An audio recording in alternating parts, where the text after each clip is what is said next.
Evening, folks, and welcome back to The View for our annual, at this stage now, check-in with Gerry McDermott and the Academy View to have a look at what's going on in the underage setup at Leeds United and the Academy, under-21s, under-18s, and then have a little look and a chat about some players that maybe we can all keep an eye on into the future. There's a couple of exciting young players at the level, but we are also going to cover just a little bit on the performances so far this year before we get into big conversations about players. Delighted, as always, for this segment to be joined by Gerry McDermott. We'll check in with Gerry first. Gerry, how are you, mate? I'm happy, well, and going well, and thanks for having me on, Ger. And again, as I said last time I was on here, you do a great show, and I love your show last night about the Irish connection with Leeds United. It was anybody that hasn't seen it, definitely get on it and make sure you look at it. It's terrific piece. I appreciate that. We had a lot of fun last night. Actually, these boys were with me as well, the only Leeds bros as well. So they're in the house having a look tonight as well. Also, just to say, before we get stuck into this, there's two things I want to say that are slightly off-piste, but just stick with me for a second. I'm overdue saying happy birthday to this man, Stephen Mills from Rotherham, who watches the channel, season ticket holder at Leeds, had his birthday last week or just a week before. So I want to say a massive happy birthday to Steve as well. And I also wanted to say, Gerry, happy retirement to you as well. And I hope I finished up completely. Yeah, I'm nearly gone a year now. As I said, 45 years between Tesco and working outdoors for a period. So yeah, I finished up last April. So we're into March now. So I'm 11 months fully retired, but retired in that respect. But I have other things in the pipeline. And I can now focus on football and hopefully can help young players fulfill their dreams in some way. Yeah, we've done a great job on that so far in your career, Gerry. So long may that continue as well. We'll check in with the chat in a couple of seconds. I'm going to just throw a few bits and pieces up on the screen before we get stuck into the individual conversations that we normally have.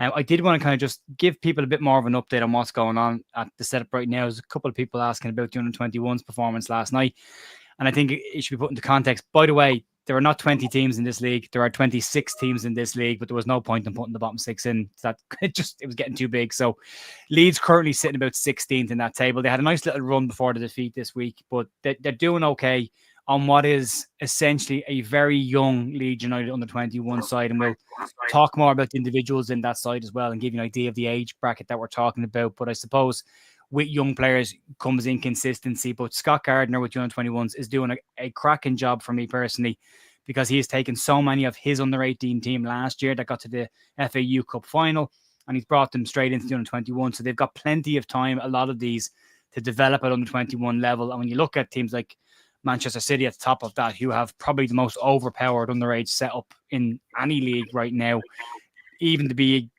able to mix it up with them, which Leeds have done this season, is a really, really positive thing for Leeds. And to keep Leeds in those categories, it's important for the development of these players. So they're doing okay. 16th out of 26 is not bad. I think the top 14 go into the European competition or knockout competition, but I'm open to be corrected on that. But at the moment, they're doing fine. No relegation in this league either, so they're doing okay. Under-18s wise, they are a little bit trickier. It's broken into two sections, the Premier League 2 for under-18s. You have the North and the South. Leeds currently are bottom of the North, but again, it's a transitional under-18 team. A huge amount of the players that were there last year have been taken into under-21s who could have played again there this year, but for their development, they've been pushed onto the older age group to stretch them a little bit. So it's still very much, under-18s is very much a development squad for Leeds at the moment. If we look at a couple of individuals, and we'll talk about them more in detail, from an under-21 perspective, probably the standout attacking player that Leeds have right now in that under-21 bracket is Rhys Chadwick. He's got 10 goals and 10 assists in 23 games. That's 20 goal involvements in 23 games at any level is an incredible stat. And as I say, he's only 18 years of age, so he has plenty of time before we ever have to see the best of Rhys Chadwick, but he's having a great season. I want to make sure we call him out. From an under-18s perspective, this is a name you'll start to hear an awful lot of, I'm sure, over the next year or so, a bit more than that. And it's Ollie Pickles, 20 games for the under-18s so far this season, 6 goals, 3 assists for Ollie as well, and 17 years of age. So again, another player with a high ceiling and plenty of time before he gets into any conversations around the first team and the senior team.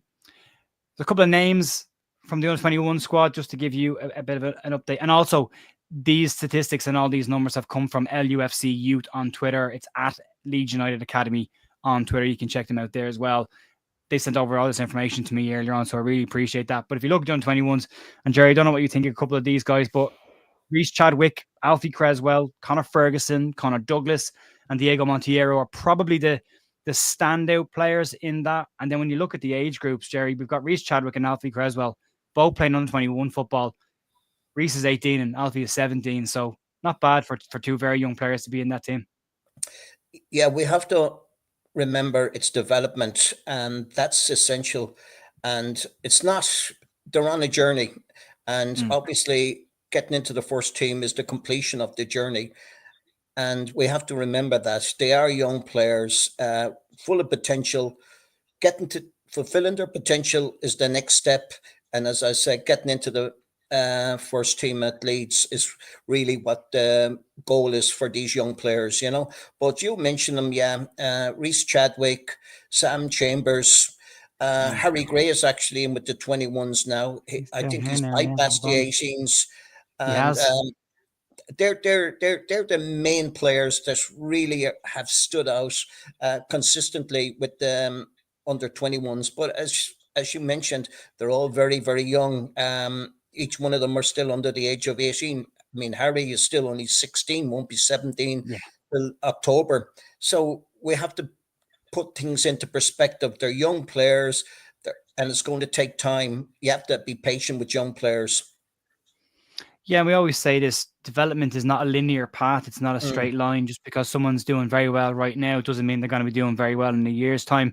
Some players develop very late in their careers. Other players develop early in their careers and peak early. So it's important to kind of have there's context to every developmental player. And we spoke to Michael Scubala just over a year ago on the channel about the underage setup. And he said Leeds will regularly give certain players stretch assignments as part of their development. So Harry being an example of that 16, 17-year-old in between 21s designed to stretch his development a little bit and see if he can, you know, handle it at that level right now. And then ideally, hopefully get him through to the first team as well. And you're seeing the same also with Alfie Creswell, who's, again, nice to have a Creswell name floating around the club again, but 17 years of age.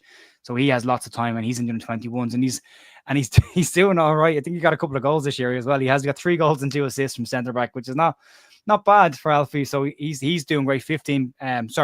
24 appearances for him so far this season.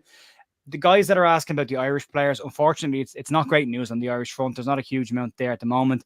Cian Coleman is the only Irish player still connected with the club at under 21 level, and he's expected to leave the club at the end of the season. He's in his final year of his contract and is aging out of the system. So he's been on loan at Halifax this year as well. So, sorry, not Halifax. He's been on loan at I can't remember the name of the team. Begins with a B. It'll come back in Buxton. He's been alone at Buxton this year. So yeah, but there's, as I say, if you go through that list there, there's plenty. Diego Monteiro, everyone's always keen to ask how's he getting on after he came in. So he's 13 appearances so far this season. Ruben Lapata-White's doing really well as well. 19 appearances from him. Freddie Lane, we'll get to Freddie Lane in a minute. There's another player, Gerry, that's had some stretch assignments because he's very much an under 18 player that dips in and out of the under 21 side as well. So, but yeah, good crop there. They've got plenty of time. They're very young, as I say. If you go through that, Reece Chadwick's only 18. Alfie Creswell's only 17. And Conor Douglas is only 19 as well. So Conor Ferguson, 21. So this is his final year with the under 21s. And we'll see what happens to him at the end of the season. If we go on to the under 18 squad that's there at the moment this season, probably the standouts, I've already mentioned them once. Freddie Lane, he's got 17 appearances for Leeds this year, played in the Youth Cup final last year. And he was really, really strong, Gerry, throughout the whole Youth Cup last year. He had a really, really good year. Ollie Pickles, again, 17 years of age. Josh Hamilton, 17. Oliver Boast, 15 years of age. Oliver Boast, and we'll talk about him probably in a minute or two as well. But some really, really good young players coming through there. But again, as we say, it's not a linear path. There's no guarantee that any player at this point becomes a first-team player for Leeds United. There's a lot of development and a lot of work still needed with them. But an exciting group of under 18s, Gerry. Yeah, and again, what you indicated, some of them are actually under 16s. And what your viewers might not realize, we have actually 6 of the under 16s now, current internationals. And I mean, Kenneth Mensah is the latest. He's actually gone with the Italy under 16s. You know, we have Sam Alcar, we have Jake Howard, we have obviously Harry Gray, who's still, as I said, 16. And so these are all young players that are even being recognised at international level. Yeah, there's a picture of Kenneth. I had him and Jake over at the Galway Cup. As you know, we bring them over for the Galway Cup every year. He's a very exciting player, is Kenneth. Great with the ball at his feet. Good balance, can go by players, pace. Has a good chance. Jay Coward is one I like to touch on, and I know you had Ian Hart recently, and Ian actually signed him up there recently. I think he's been the last acquisition Ian has had, and Jake is one of these old-fashioned centre-backs, very brave, strong, but very good on the ball as well, can take the ball out of the fence. He's all the attributes to be a very, very good defender.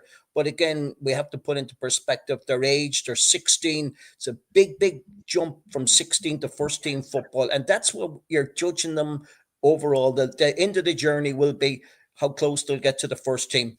A lot of them will be released from Leeds, will move on. Hopefully some will get moves to other clubs. They might play Championship, they might League One, but at least to have a professional career. And that's what it's about as well, you know? Absolutely. If they can't make it at Leeds, we put them in as good a position as they possibly can to have a career in football, which is really important. And, you know, as we say, again, we look at, there's plenty of examples of this, but Jamie Vardy being the more famous one. Luke Ayling, from a Leeds perspective, didn't make it with the team, went down the divisions, came back up again. So it can come in different ways. So it's important they stay in the game and they have some form of a career in football. Another one, Jarrett Bowen. Oh, absolutely. Yeah. Really good show. Yeah. There's a couple of questions just really quick to answer these. Paul Brennan, have we got any good Scottish players? We've got a couple, actually. Louis Peary, Josh McDonald are two quite good ones. I'm really excited about the goalkeeper, Rory Mahady, or Mahady, depending on where you're from and how that's pronounced. I watched him play last year. For a goalkeeper, he pretty much plays as a sweeper. You know, he plays as a 6. He's so far out of his box most of the time. Yeah, he's probably our best young goalkeeper coming through is Rory. And again, he is an Irishman looking after him. You might remember Willow Flood, ex-Cherry Orchard, and moved to Man City many, many years ago. Well, he's based in Scotland now, so he's looking after Rory. And Rory looks a top young kid, you know. He has all the attributes, again, to go on and have a good career in football. Gerry, question here I don't know the answer to, and you might not yourself. Any idea situation with Brooklyn and Funku? I have to be very frank.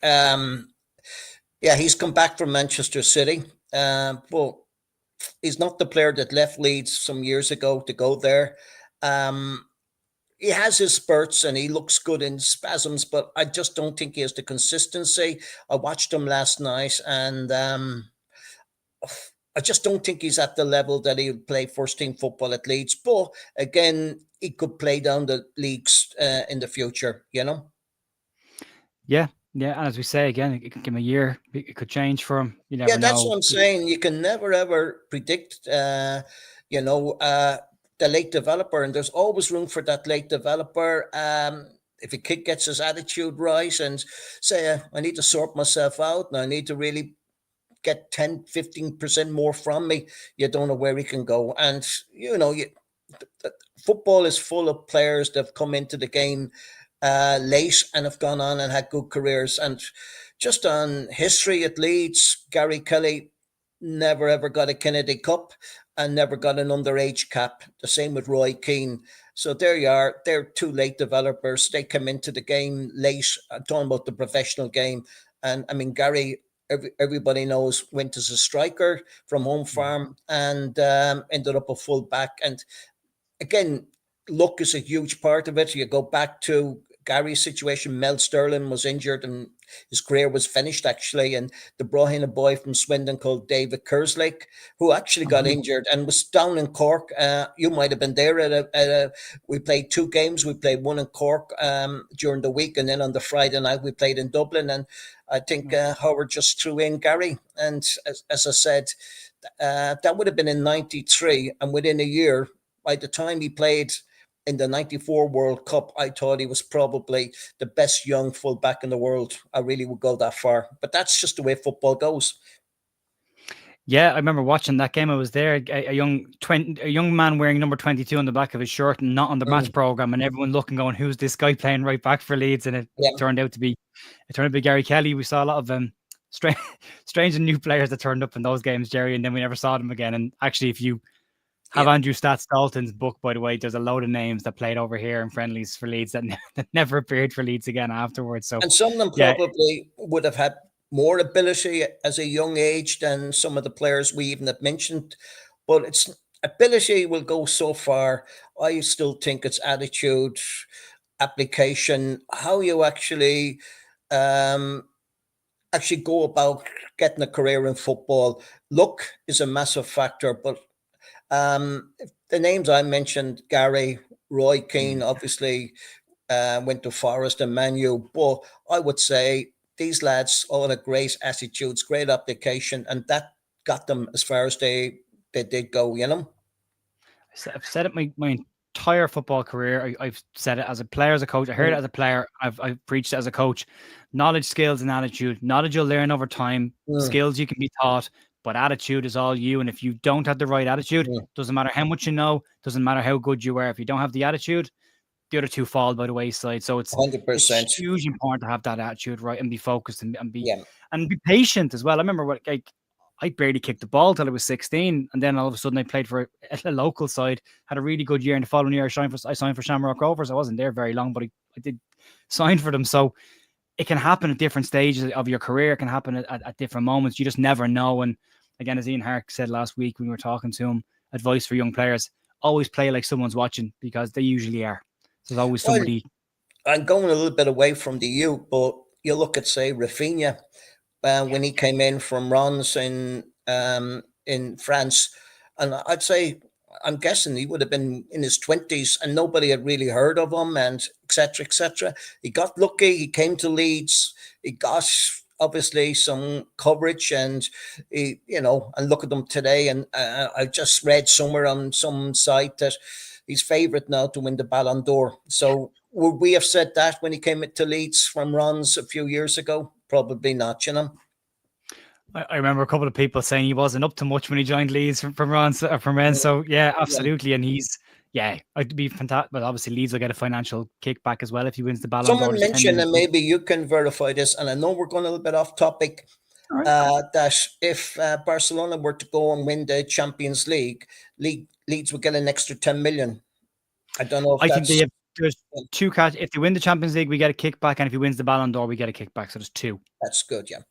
So it might end up being some really good business, because he went for, I think, 15 million less than what Chelsea were offering. But Leeds basically said because he'd stayed the year before as part of the agreement, they would facilitate the move to Barcelona.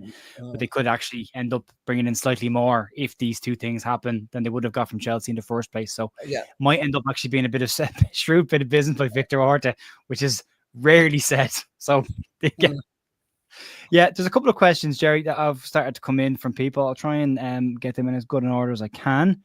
We've answered the one about Brooklyn, and we've answered the one about the Scottish players. Sean Healy, hey Sean, is asking, who was the best youth player that came through the system in your time, Gerry, since you've been watching Leeds? I know what I'm going to say, and it might not be too popular. Harry Kewell. But I mean, from an Irish perspective, it would probably be Stephen McPhail. Yeah. And if you go back to the five from, say, in 83, and I'm going to include Dennis Irwin, and I'm going to include in the four that came in the 90s, Alan Maybury, Stephen, Gary Kelly, and Ian Hart. If I was to go back in time and someone was to say, of those five, which one do you think will go the furthest? Based on ability, Stephen McPhail. And I think Ian Hart even said it to you. He says, just give Macker the ball.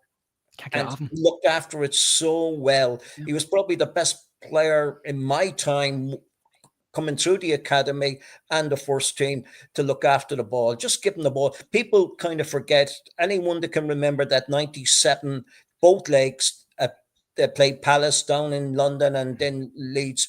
I remember Tony Foley, a Galway lad, played on the Palace side. I remember him contacting me and he says, who's this kid, this Dublin kid? He says, I've never seen anything like it. He was that good. He really was. And don't forget, in that youth team, you had Harry Kewell, and you had Alan Mabry, and you had Damien Lynch.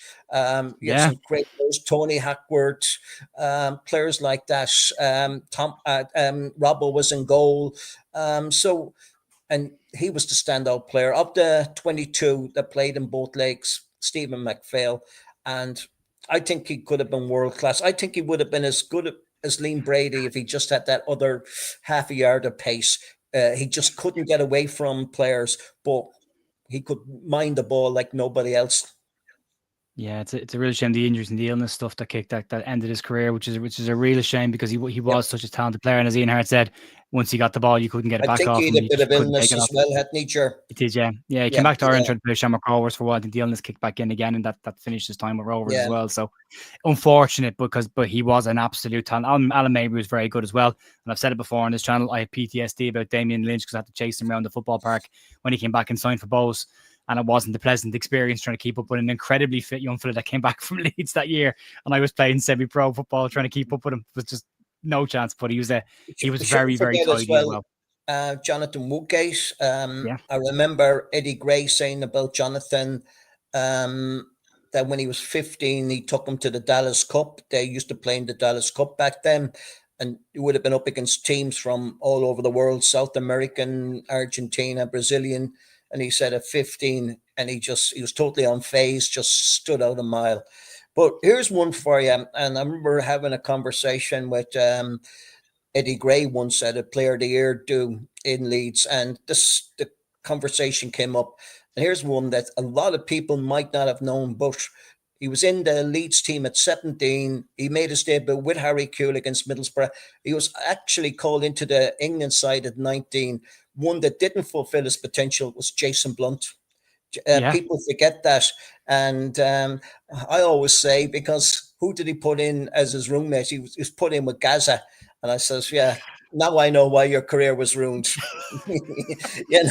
What a role model to be put in with Gaza. But he actually had to mark Gaza. Back then, they used to do the first team. The English first team would play the second team. Yeah. So Jason's job as a 19-year-old, because they were actually playing, I think it was Moldova. I think it might have been Moldova. And his thing he was told is, you have to shadow Gascoigne around the pitch, because they're going to do that. They're going to man mark him. And he says, Jesus, he was dizzy after 5 minutes. He said, I couldn't get near him. He said he was that good. He said he was the best footballer he ever seen, but off the field, he wasn't, That's unfortunately that does tend to be the problem with them. There's a really good point as well about the development not being a straight line. Not a Leeds player, but Dan Burns is talking about getting an England call up at 32 years of age. He nearly gave up football at 19, but his coach told him to stick with it. So you just never know when it's going to happen. You just stick with it. Am I right? Was Jack Charlton 30 or something when he got his first call up and went on and win a World Cup medal? Martin. Yeah, so there you are. Never give up on your dreams and always believe in yourself, no matter what any other one else thinks about you and what they say. You have to believe in yourself. And I remember John Giles saying, he was once asked about the difference between himself and Billy. It wasn't about ability, because Giles had everything, but he said the one difference, he said, Billy thought and rightly so, in my eyes, Billy thought he was the best player in the world. You could put Billy up against Pele, and he did play against Pele, against Johan Cruyff, against Neeskens, no matter what opponent he was out. Billy felt in the dressing room he was the best player in the world. Giles was a little bit more reserved, more modest, but what a player. But he said that was the only difference. He said Billy had that confidence about himself, and going back to Mr. Kewell, I remember Wesley Boyle, and I think he came up in the conversation last night. I remember Wesley telling me a story with Eddie Gray. You might remember that Youth Cup final in 97. Harry played left back. Well, that was Eddie's idea, because he felt that Harry was greedy when he was with the ball up in the other half of the field. And he thought if you put him down to left back, he would see a bigger picture and would play through the lines and everything like that. and he wanted him to release the ball and bring other players in. And Harry's attitude, well, when I play left side of midfield, I have to beat 2 or 3. Now I have to be 5 or 6. That was his attitude. Now I have to run with the ball the whole length of the field. But just on Harry Kewell, and I know some people mightn't like it, but this is confidence. He was a young kid, and he actually came over with another Australian. People might remember Brett Emerton. But Harry actually, they were able to offer him a contract. And I remember Eddie Beaglehole, who was a terrific guy and great servant to Leeds, going to Harry at the time and offering him this. And he said, can you go back to Australia? He was on trial. He was sent over from Australia. He was on trial. Can you go back and discuss it with your parents? We want you back and see what you think.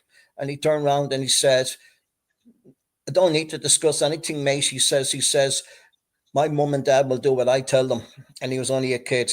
And he believed, anyone that would have known that, Harty will tell you, he believed he was actually the best player in the world as well. He was super confident. And confidence is a huge factor. Oh, it's huge. An extra 10-15% in the game. If you've that super confidence in your own ability, it gets you through an awful lot of sticky patches. So yeah, absolutely. It's massive. And yeah, I mean, Ian Hart said it as well in the Q&A a couple of weeks ago up in the Talbot Hotel. Jerry, you were there as well. When he said about Harry Kewell, he goes, yeah, he made a mistake with his legacy, but you can't take away from what he was as a player when he came through. So yeah, phenomenal. By the way, I just want to clarify, we're just talking about Harry as a footballer. Nothing else. Nothing else. Just as an out-and-out footballer. We're not commenting about anything else. Nope. That's his business and that's his stuff to talk about. We've got a couple more questions. Michael Gott is asking, does the School of Excellence Academy and the facilities at Thorpe Arch need to come back down to Elland Road, along with the new stadium build, to bring infrastructure together with the stadium? Would you leave it where it is, Jerry, or do you think it matters where it is? Actually, I tell you, I hope Michael is hinting at this. It's a very, very good question, because one of the issues with Thorpe Arch is how to get out there. And I go back to Fabian Delph. Remember, Fabian Delph was based in Bradford, so he used to have to get 2 buses out there. Now, there's a story, and I don't know, is it true or not? Was few people have said, yeah, it would have fitted what happened. He used to have to borrow the bus fare from some old ladies in this street or the region he lived in or wherever, just to get to Thorpe Arch.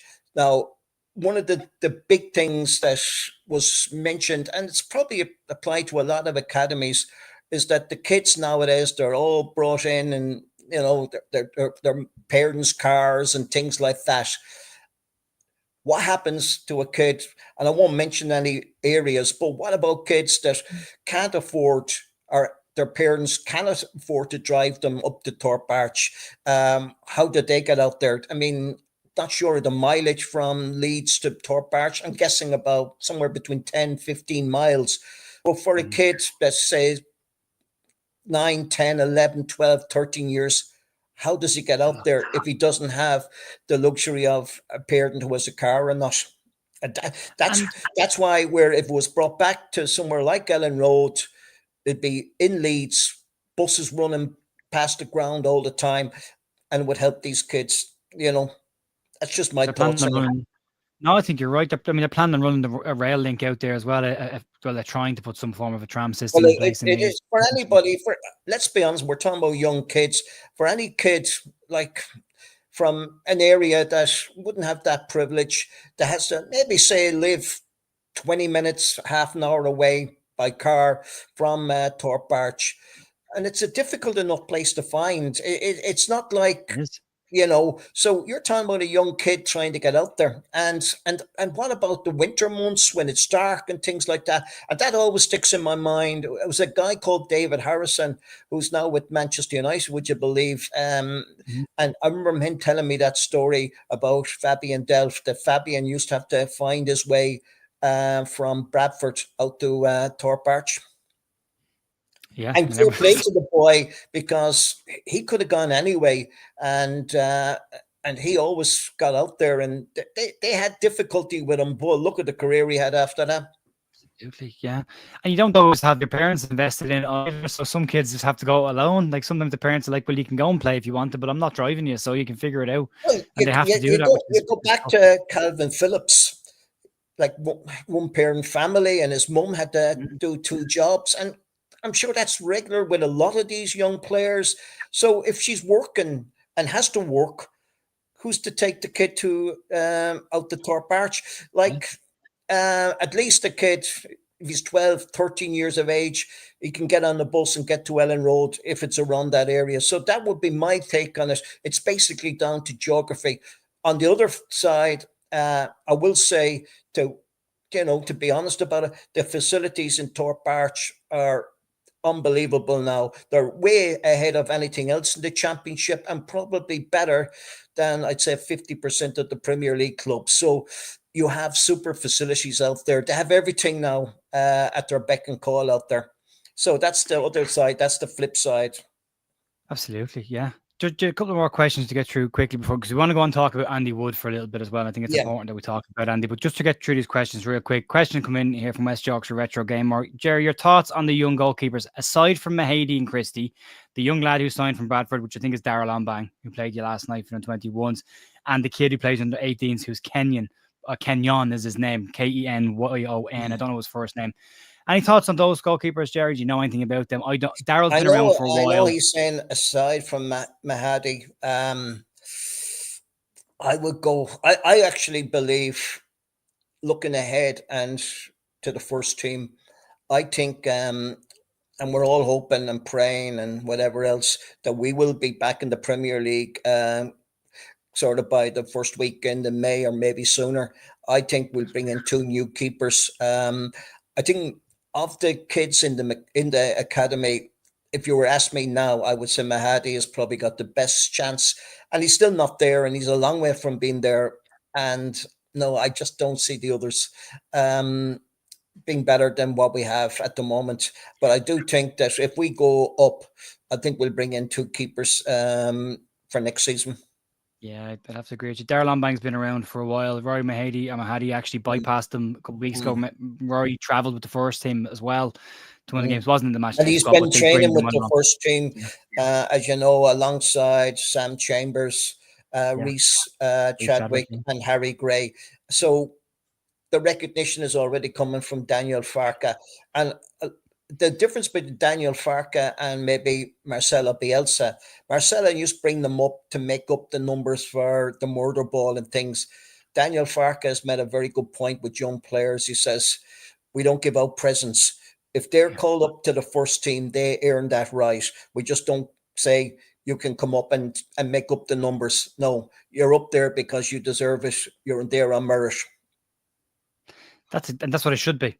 That's what, nothing should be a gift. You should have to earn everything that you do in football. So yeah, right. Let's move on real quick, Gerry. There's a couple more questions, but we'll get to them at the very end. But you wanted to spend some time. There's a couple of young lads that are potentially coming over from Ireland at some point in the future. And we can talk about them with this as well. But you wanted to talk about Andy Wood, and I think it's a really, really important to talk about the people behind the scenes that make this tick. And I'm going to give the floor to you, Gerry, to talk about Andy. I can't say enough about this man. Leeds United, in my opinion, are the luckiest club in the whole of the Football League and even the Premier League to have this man. He's served the club 28 years. I think this could be his 29th year. And I'm not going to mention the names of the players that he would have been involved with. You can work it out, 29 years. But one thing he has is a great understanding of young players. They call him Mr. Positivity. I've never ever heard him say a bad word against a kid or a bad word about a kid or ever be negative about the kid. He has discipline there, but everything, the kids just love him. And I tell you, any kid that has gone to Thorpe Arch and been at the academy that have had their time with Andy Wood, he is a genius, in my opinion. Now, people might say, but what has he achieved? He only ever wanted to help young kids. So my idea of coaching, people say, well, he's not a Pep Guardiola or he's not whoever, Hansi Flick or whoever you want to name. But I always say, would Pep Guardiola be able to, would he have the patience to go and coach. Think about it, when he has to these develop kids who somebody. come in at 11 and 12 or even younger, and I've seen it, and they're all over the place. They're young, they're excitable, they love football, but they've no idea about football in terms of positions, in terms of areas to get into and everything. So year after year after year, he's working with these kids. And I don't care what anybody says. And again, it's only my opinion. I think is the hardest part of coaching is coaching young players, because like when you get them at 15, 16, 17, they have maybe 7, 8 years behind them.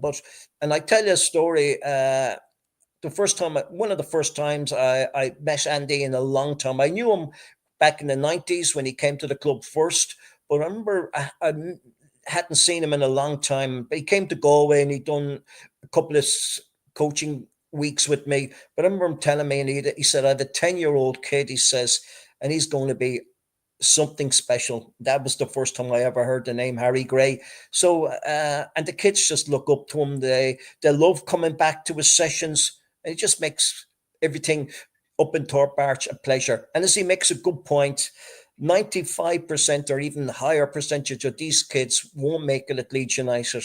But I want them to have whatever number of years they're there to have a great experience. And that's his attitude. So I couldn't speak highly enough. I think the man is just an institution up there. Yeah, it's great. As West Yorkshire Retro Gamer says, and he's bang on the money. If you get one new player to succeed in the first team every year, that's a success. I would say one to come through every year is a massive success. I'd say it's the if you had one every year, it's probably an outlier. It's not even the rule. More often than not, it's one every couple of years. So yeah, it would be really huge. How did he start off at Leeds? Where did he come from when he came into Leeds to where he is now? Well, Andy, it's a crazy story. He tells it himself. Down to a man called Eddie Beaglehole, who Eddie believed in giving people their opportunities. And he came across him just at an ordinary soccer school. And the story going is that he said, would you like to do some coaching on a certain night? And Eddie actually, his son was at Nottingham Forest, Steve, and he actually took him up and to Nottingham Forest. And he started with Nottingham Forest, but came back to Leeds. And was a guy called Alan Hill. People might remember Alan Hill. He used to be number 2 to Brian Clough at Forest. Well, he had moved to Leeds and he brought him in and he just started with the kids, with the under 10s. And he hasn't really moved beyond the 14s. He looks after the 14s down there at Thorpe Arch. And that's his job. It's just, he said, hardest part, and you'd know this in any work, and even in your work environment, the hardest part for anybody is the introduction when they start off. And you know that just have people coming into you and working.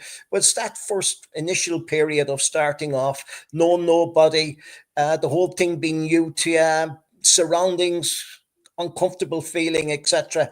And he does one thing, he makes them all feel so welcome. So by the time those kids, whatever period of time they have at the club, leave Thorpe Arch, they're in love with it. Even the kids that have moved on or never make it at Leeds, they'll always say the best memories of their life. I remember a boy called, and he's doing very well at Blackpool, Ollie Casey, and he says to this day, the best years of my life was at Leeds and working with Woody and just coming in every day. And he said he always had a smile on his face. And he has this great thing. And for anybody that's listening to this, that's involved with youth football or coaching young players, start off with each one of those kids having a smile on their face. And he said the second thing, the most important thing, that they leave the session or leave the grounds with that smile on their face. You don't want any kid going out of the ground feeling depressed or upset, or and kids are sensitive, like, can be like that. And he says they arrive with a smile on their face, full of excitement, and I want them to leave whatever length of time later, an hour and a bit, with that same smile on their face. And that's his starting philosophy. It's a great philosophy. You sent me over some photographs of Andy earlier on. I went looking for some more photographs. There isn't a picture of Andy Wood not smiling. Not one. Every one of them is a big is smile. low profile. He's never ever been one that, promote himself. He just does these things in the background. But like anybody that's in any job, not just football, and how fickle football is, to be there 28 years, gone on 29 years. It's a long time to be in any job, and especially at a football club, especially a big club like Leeds, and he's probably seen more faces coming and going in that, managers coming and going, etc. But there has to be somebody in there that's always a constant, and he's that constant. And as I said, they call him Mr. Positivity. And one thing that's amazing, he still has the same energy levels as the first time I seen him coach him 29 years later. It's infectious. That's infectious. It's great that he still has the passion for it and the love for it. And again, as you say, I've never had the patience to coach young teenagers. I tried it with 16s. You get no feedback from them. It's a tough gig.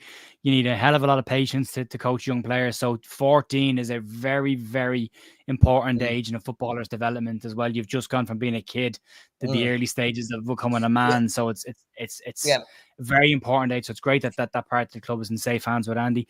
Gerry, there's a couple of rapid fires because we're just approaching time, but I want to try and get as many of these knocked out as we can, as quickly as we can. So in as short a sentence as possible, Gerry, Sean wants to know, who was the one that should have made it but didn't quite make it? Go back, Jason Blunt. Jason Blunt, yeah. He did come back to Leeds as a coach, didn't he? Yes, he came back as a coach, but I'm going on potential and ability. Yeah. Jason, as I said, in the first team at 17, at 19, been called into the England setup. And then he was gone out of football, well, at that level a few years later. So Blunty had everything. Yeah. It's a shame. I remember Kevin Sharp around that time as well as a player I thought was going to be cracking. Yeah, there was some great kids. I could go through a list of them, but you want me to keep it short. So Jason Blunt. Yeah. Jason Blunt, great stuff. Next question from Paul Brennan. Who is the best up-and-coming players to watch out and look out for from both of us? Obviously, Harry Gray is the one that pops up. I personally, looking at the numbers, Reece Chadwick's clocking up as an 18-year-old in under 21 side. I think Reece is the one to keep an eye out for me. But Gerry, what about you? Well, to answer it as honestly as possible, Harry Gray, yes. But unfortunately, and I think I've already pointed this out to you, there is a kid that's exceptional, because I do have them over at the Galway Cup every year, and there is a kid, but unfortunately, and people have to understand this, he's still only 13 years of age. I cannot mention him. The club would not allow me to mention him, but I've seen him in the Galway Cup, and he looks special. To keep it simple, Harry Gray, then. Charlie Crew was a very good chance as well. Yeah. So they were the two I mentioned the last time. I haven't really changed my opinion. Sam Chambers obviously has taken Daniel Farke, likes him. So maybe he's the third. Yeah. Any thoughts on Oliver Boast? He's very young. He's only 15, but he's doing well for the under 18s at the moment. Any thoughts on Oliver? Yeah. Boasty has really, really come on the scene in the last year. And the beauty of this, two factors. Harry has been pushed up. As I mentioned earlier, Harry is still only 16. People forget that. And he's already gone to the 21s. And that gives Oliver that opportunity. So because Harry has been pushed on, he's the striker. He's actually an under 15. He's playing 16 football, and he's actually pushed on with the 18s now. And he could be the late developer. He could be the one that will catch us all unawares. He's a great finisher. And he's already been called up to the England side, as I mentioned earlier. So, I would definitely look out for Oliver Boast. Yeah, West Yorkshire game was saying, hopefully Marley Wilson makes a recovery from his injury. Yeah, we cross our fingers on Marley, because he had a very good season. Marley was one of those kids that looked very promising, but I worry when kids get bad injuries. You don't know what way it can go. So I think I won't comment on Marley.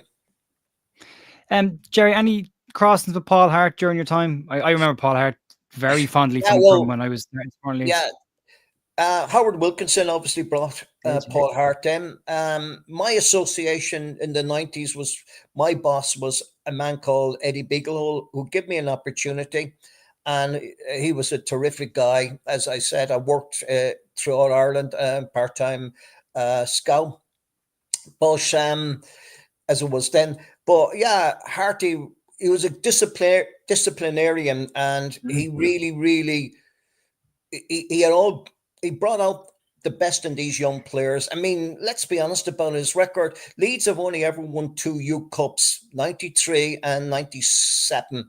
And look at the players that played under him. Apart from, we all know the 97 squad, but you look at the 93, the Andy Cousins, the Noel Whelans, Kevin Sharps, Jamie Forresters, and they're better people, and they all would put it down to Paul Hart. So yes, he was a terrific coach, but he worked with Eddie Gray. Don't forget, Howard brought Eddie back to the academy. People might not remember that. And you had the good cop, bad cop situation. Yeah. And anybody that knows Eddie Gray will know who was the good cop. But yeah. Paul was a disciplinarian, a great coach. And all these players, Wesley Boyle, who I keep in touch with, all these lads, Jason Blunt, all these lads will tell you Paul Hart was an amazing coach. Yeah, and he produced a hell of a lot of players during his time at Leeds, as well as you say, the successful years. Look at the production. The best period at the academy, or youth development, or whatever you want to call it, that decade would have been the 90s. 2 Youth Cups, and look at the amount of players that came through and went on to the first team. And I would say the best stats ever of any club, probably in Europe, I'd say, in that 10-year period, you know? Yeah, absolutely. Yeah. Michael, what does Gerry think? Who does Gerry think will make the bigger impact at Leeds, Harry or Archie Gray? Archie's obviously, well, the impact he has is small. It's a very difficult one. I mean, obviously, Archie is on a good projection at the moment. He's Young Player of the Year at Spurs this year. Got voted with it. Yeah, I mean, he's going to be a phenomenal player. They're two totally different type players. Archie is very reserved, quiet lad. Harry is the opposite. Harry is very confident. He's the complete opposite to Archie. He believes so much in himself, and that will go a long way. So I don't like saying one will be better than the other. And don't forget, they're going to be playing in 2 different positions. I think Archie will have a great career in football, and I also think Harry will have a great career in football. Yeah, I hope I have answered that as best I can. As politically as you possibly could, Gerry, because they are very different players who play in very different positions. And different personalities. Correct. And I tell you, here's one for you. And I know it's going to be a little bit controversial at the end of your show when people are going to say, oh, just when you said that earlier. Think about this. In all the years of underage football at Leeds, the youth development, the academies and whatever else, the one position that Leeds have never, ever filled is a striker. Now, people are going to say Alan Smith. But if you look at Alan Smith, you Google Wikipedia, his goals return didn't match his overall ability, contribution on the field. For me, a number 9 is judged on one thing, goals.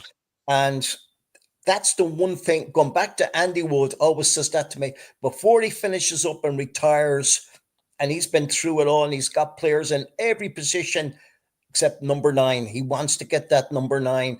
And we need that. We need that Lewandowski, Harry Kane, you name it. These likes to put the ball in the net 9 times out of 10. So that's why we're all fingers crossed for Harry. Yeah, Noel Whelan mentioned. I think everyone would agree. Noel Whelan did a good job for Leeds, but was what you call prolific. Noel Whelan was one of those terrific talents. Go back to 94.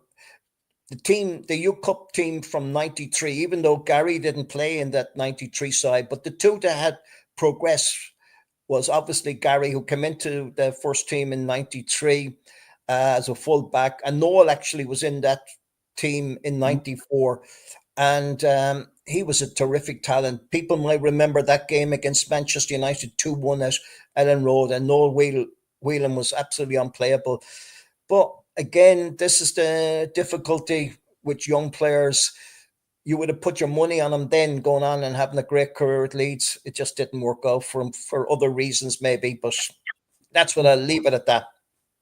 Yeah, I think we all know what you're talking about. But yeah, last question, Gerry. This one relates to scouting from the official Zoom. Do they scout a certain type of style or just talent when they bring a youth player in? Is there anything specific they look for, or is it literally just he's the best player in his group? I think they use the same system as one I used. And one of the things I used to look at, obviously, is technique, which is very important. And I don't need to go into that. And That's Eddie very good. Gray says two things. Can he control a ball and pass a ball? And obviously, there's the other factor. If he's a striker, can he finish? Okay. Then you're talking about speed, or what they call it today is covering the ground. Getting from A to B as quickly as possible. That's what they're looking for at the athlete. The third one would be football intelligence. And by football intelligence, I think we all know what you mean, is the positions that take up, the areas that go into, how they use space, being aware of where space is, vision, decision making, and all that. And the final one is the personality. Now, when I was scouting, the one thing I could not gauge of the four was personality, because I wouldn't have known the kids. Yeah. And I think going back to that era, that 90s era, I think we were looking. I remember Eddie Beaglehole again. I go back to Eddie and he telling me the one thing he says from that group, you think about in that 10-year period, we never, ever had a bad egg. We never had a bad incident with any young player. And you look at the young players even around today at some of the biggest clubs in the world and the incidents they have. So personality is so important. And when I say personality, I'm talking about going back to the application, attitude, how you come into training, timekeeping, how you look, pride in yourself, and how you conduct yourself on and off the field. Off the field more often than not, but then on the field, it's how you deal with stresses and the environment you're in as well. Gerry, there's a huge amount of love for you in the chats. Everyone's saying the same thing. Your knowledge of the Leeds youth system and football in general is a pleasure to listen to. I love having these conversations with you. But we will. There we go. Last one. Always good to have Gerry on the show. Yep. It's brilliant. There's a lot of love for you there, mate. It's always a pleasure. And as I said, I started the show by complimenting you, and I'll finish with complimenting you. I tell you, Leeds United are lucky to have somebody like you. I've always said it, your professionalism, the way you present the show, and it's a credit to you, but we're lucky to have somebody like you. And just going back to when I first started supporting Leeds, and say years later, all you guess is a little bit of a segment in Match or our Goal magazines. The older ones will remember what they were. During the 80s, being in Ireland, we used to get nothing. Someone had sent me some cushings in the post from the Yorkshire Evening Post. But now we get so much information out there, maybe too much information. But I always find your information very well presented, very accurate, and also positive about the club. I will say one thing to finish off. We have 8 games left. We're only 5-6 weeks away from an unbelievable promotion. We missed out the last time as fans because of COVID, and I think we could have the biggest party ever. But one thing I will say, and I mean this in all sincerity, I've looked at all the little things. The one thing we could have an edge on the others is we have the best fans in the world. If these fans stay positive, no matter what, and there will be dips of form and there will be ups and downs, but stay positive, I guarantee you, come May, we'll be promoted. I love that. I love that. It can be hard to stay positive, but I worked with a man called Chris Smith before, and from a mental health perspective, he used to say, if you want to be negative, it's easy. Just wake up. If you want to be positive, you've got to go looking for it sometimes, and it's not always easy. But we do. I love Leeds United. I love the club. I wanted to do something different with this channel. I wanted to focus on the areas that people don't focus on, looking at the underage setup at Leeds as well. It's something we cover on a regular basis. It's great to have any inquests we have about players and what people's views of players, can we just put it aside? We can talk about it in the summer, but we have 8 massive games. As Daniel Farkas said, and a few people have said it, you might have said it as well, it's 8 cup finals. And if we get it right and win most of those games, we'll be promoted. And just think of the party we'll have then all together, all over the world. As I said, we missed out on the last one because of COVID. and we deserve it. No one deserves it. Like we all say, Newcastle, and everyone loved Newcastle win the cup, the Carabao Cup on Sunday. Well, I think no one can begrudge Leeds winning a trophy or getting promotion come May. I think we deserve that, and I'll leave it with that. As Aaron says, what a way to finish. And I agree. The last thing I will finish with is just redirecting you over to X or Blue Sky if you're there. LUFC Youth. If you want to keep up to date with everything that's going on the underage setup at Leeds, they post results, team sheets, news, lean back to all the ex-Leeds Academy players that are playing elsewhere, so you get updates on them as well. It is a fantastic page on X to go and have a look at and to keep up to date on what Leeds do. And I use it regularly, and I spoke to them today to get some data, so I really appreciate the help that we got today from them as well. So listen, we talk all night, I probably will, but Gerry, thanks very much for this again, folks. Thanks for joining us so much. Don't forget, go and follow Gerry on X as well. His details are down below in the description as well. And if you're in the Camden ever and Gerry's there, go say hello to Gerry. I'm sure he wouldn't mind as well. It's I always fantastic. Like a hello and a smile. Remember what I said about those young players Andy Wood taught me? So always have a smile on your face, because it can change the world. But that's a philosophy, but we leave it at that. It's a good philosophy. It's a good philosophy. Folks, enjoy your evening. Gerry, thanks very much. See you soon. Bye. Pleasure. Take care. Bye. Keep in touch. Will do.